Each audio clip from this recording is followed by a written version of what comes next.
You know what the definition of logic is. Logic is reasoning conducted or assessed according to strict principles of validity. Cool.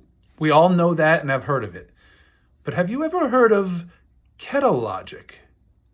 There once was a man who did a lot of cocaine. His name was Sigmund Freud.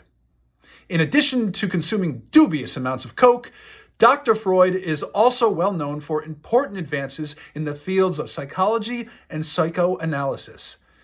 Dr. Sigmund Freud explains Kettle Logic like this. Let's say your neighbor comes up to you and asks, "Hey, you mind if I borrow a tea kettle?" In response, you say, "Sure, here you go. It's a brand new kettle, so please be careful with it." 2 hours later, your neighbor gives the kettle back to you. Right away, you notice a large and pronounced dent in it.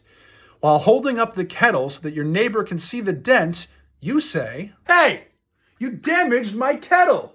Your neighbor then responds by saying, "I returned the kettle to you undamaged. You damaged the kettle before I even borrowed it. I never even borrowed the kettle. It's not even real. It's a fake kettle. Fake kettle!"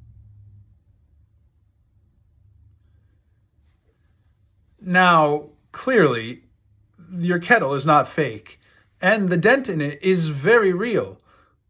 But that doesn't matter. But you did this! It's not fake. You dented my kettle. Fuck you! I'll kick your fucking ass! Fake kettle! Moments ago, your neighbor was a sane and logical person. Now they're threatening you. What the fuck just happened?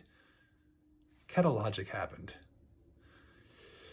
This contradictory, emotionally volatile, multi-tactical response, the combination of denial, blaming, lying, and threats, is Kettle Logic.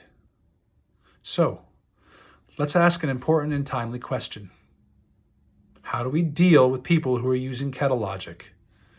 First, we have to understand that your neighbor's Kettle Logic response has very little to do with you or with your kettle. Your neighbor has some deep-seated and painful shit inside of them that they haven't dealt with. Kettle Logic, seeing red and screaming, is, for them, a form of emotional release. Second, we must remember how cognitive ease works. It's easier to feel than it is to think. Your neighbor could own up to what they did, or they could feel like a victim and yell at you. Which is the easier choice?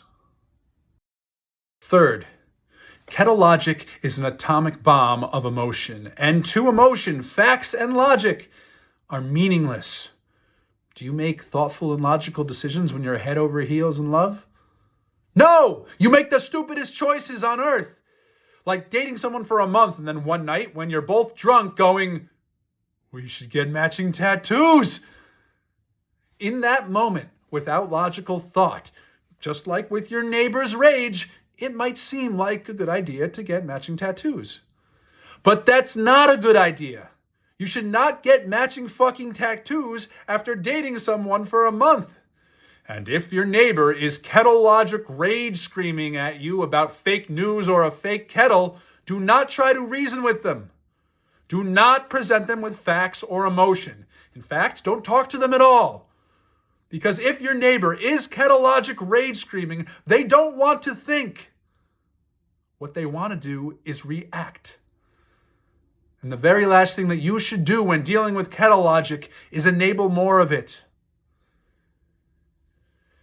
In the last episode, I told you that the American dream is a lie. Was your response to that statement thoughtful? Or was it Kettle Logic?